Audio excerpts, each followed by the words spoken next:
What? Huh?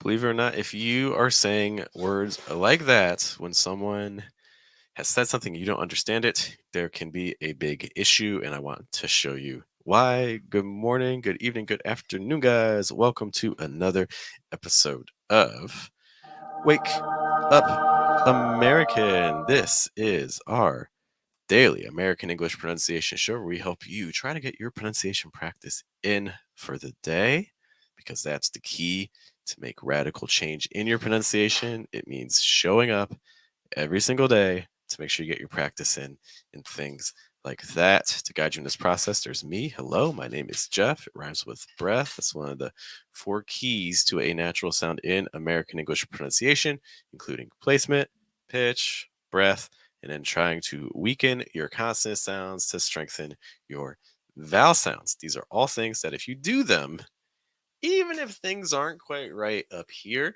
you can still achieve actually a very, very natural sound. And today we're going to be talking about ways to ask someone to repeat themselves, but in a way that sounds friendlier, warmer, more professional, because maybe you're using English at work. Ways that you can make sure that your listener doesn't misconstrue or misunderstand any aspect of what you say. Good morning to Kalara. Thank you so much for checking in again. Good to see you. Missed you yesterday. Last couple streams.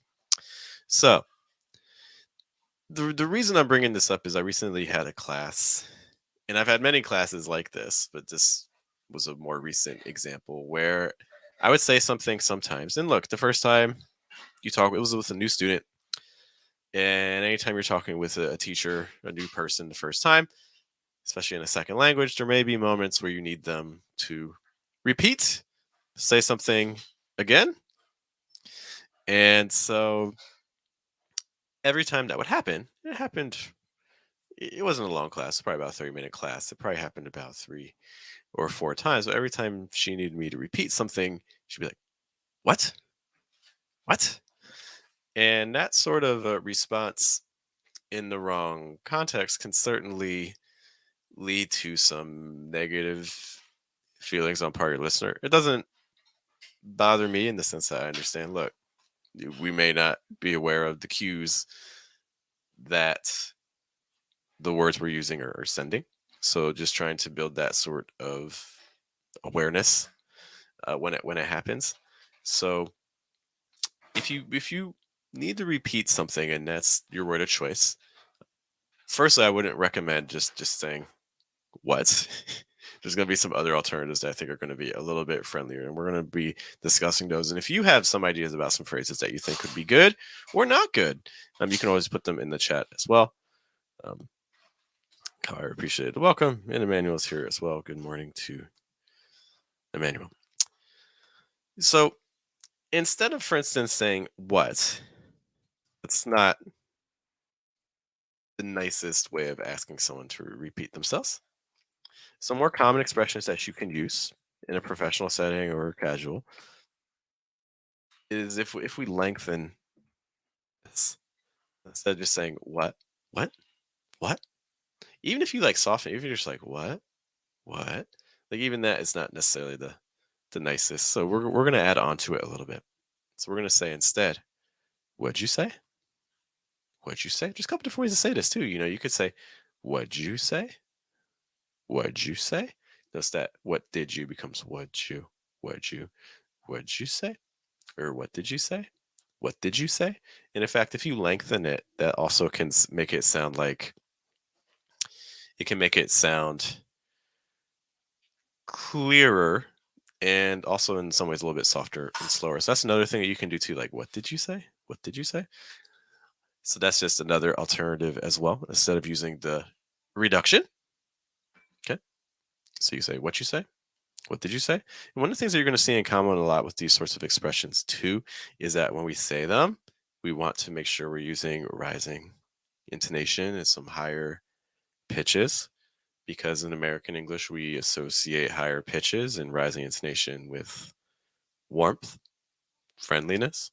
It softens the tone, whereas a falling intonation makes things sound firmer, a little bit more authoritative. and things like that. It conveys the wrong sort of tone if you're trying to maintain a positive relationship, especially for instance, if you're talking to like a boss or a position, someone in a position of authority. Overview at a workplace. It's like, what did you say? What you say? Another option as well would be,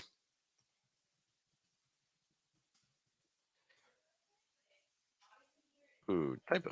Give me 1 second.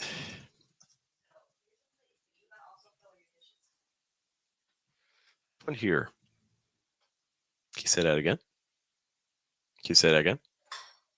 You can also say could. You don't have to say can. You say could. Some people like could better. I think it sounds a little more polite.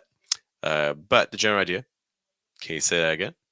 Can you say? Can you say? Notice again, we're always talking about reductions and linking and things like that. So notice what's happening with the can you say? Can you say? It's not can you say. It's much smoother than that, right? It's like can you say?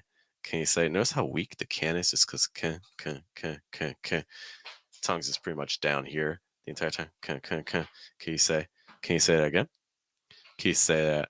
Notice that too, because we're stressing again. What basically is happening here is we're just moving down, down, down, down, down. Can you say that? Can you say that again? Can you say that again? Can you say that again?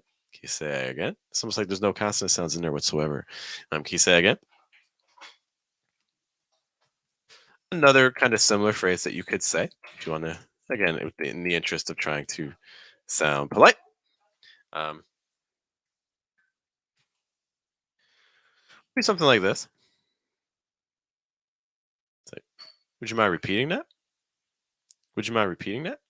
It's like, can you, could you, would you mind? These are again some friendlier alternatives, more polite alternatives to making a request in all kinds of contexts. We're focusing on the situation where someone says something to you and you need them to repeat, but this can work in other contexts as well, of course.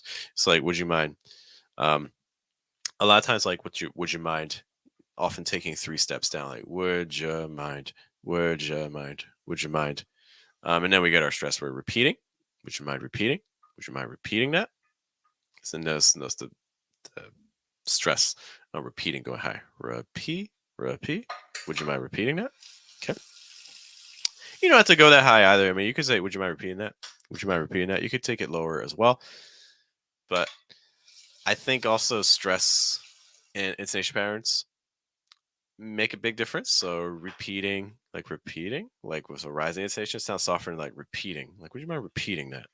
That sounds, again, firmer, which can be appropriate in the right context, but just kind of something to be mindful of. Again, falling intonations a lot of times are associated more with authority, seriousness, and firmness, which may or may not be the tone that you're intending to give. So, our phrase is once more, in case you're just joining us. Hi, we're talking about ways to not sound rude in the workplace.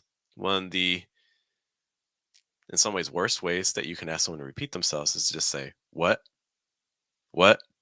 The manual does make the note that sometimes what can indicate surprise or shock. Yeah, but there's going to be some intonation differences with that as well. Um, like a lot of times there'll be higher pitch and contract out like what, like something like that.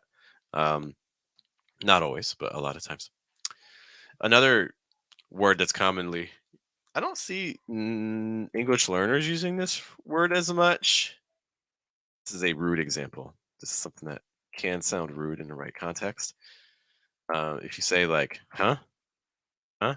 That is a sound native speakers make when they want you to repeat or something is confusing or puzzling. They'll be like, huh? Huh?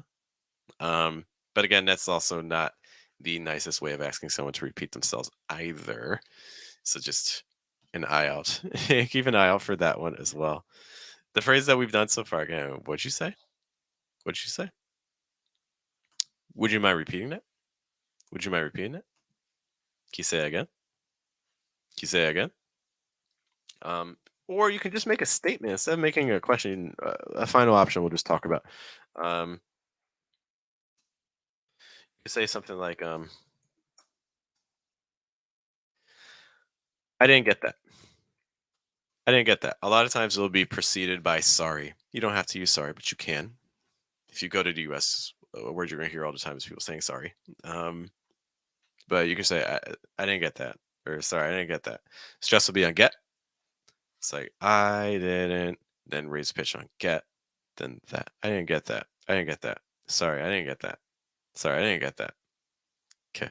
So that's just another thing you could say. Instead of get that, you could also use understand. Sorry, I didn't understand. I didn't understand. So that's just another alternative. But yeah, the big lesson, the big takeaway is just watch out. It's very easy in a second language to say things in a way unintentionally that comes off to your listener as being rude or inconsiderate or misplaced. And a lot of this has to do with intonation, but it's also the word choices. So hopefully this helps you avoid any issues. If you're a person that's working in English, studying in English in a country that's speaking English, something like that, these are some things that can help you give the right sort of presentation, right, to your listener. These are really important things. Before we head out today, I do just want to dig a note here. So Kyle makes a great point. I have difficulty pronouncing that. Have trouble saying it smooth. So for instance, if you try saying that 3 times, like that. So with that, Kara, it's a little tricky without seeing you or hearing you, but I can talk you through kind of some common issues I see with students, and maybe this will apply to you. So with th sounds, a lot of people have been taught to make a th with their tongue in between their teeth, like that, that. And those middle positions can work, but they're not my favorite. I'll be honest. I think that they make transitions to other sounds very difficult. So it's not the most natural or smoothest sound.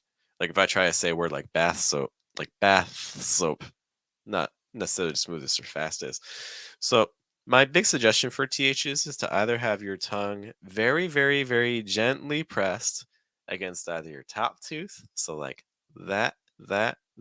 Notice that my tongue doesn't go past my teeth. That, that, that stays behind my teeth the entire time. Or have it pressed against your bottom front tooth. So like that. So again, that, and once more, it doesn't go past my teeth. So have the tip of your tongue against your top front tooth or your bottom front tooth. Either one of those is okay. The other thing I would say is that remember for words with th, that the real important thing isn't actually the th. It's the vowels around the th. Okay, so when you're saying that, the key part is actually the ah sound. So for instance, try saying ah 3 times, just like ah. Then try saying that 3 times. So that,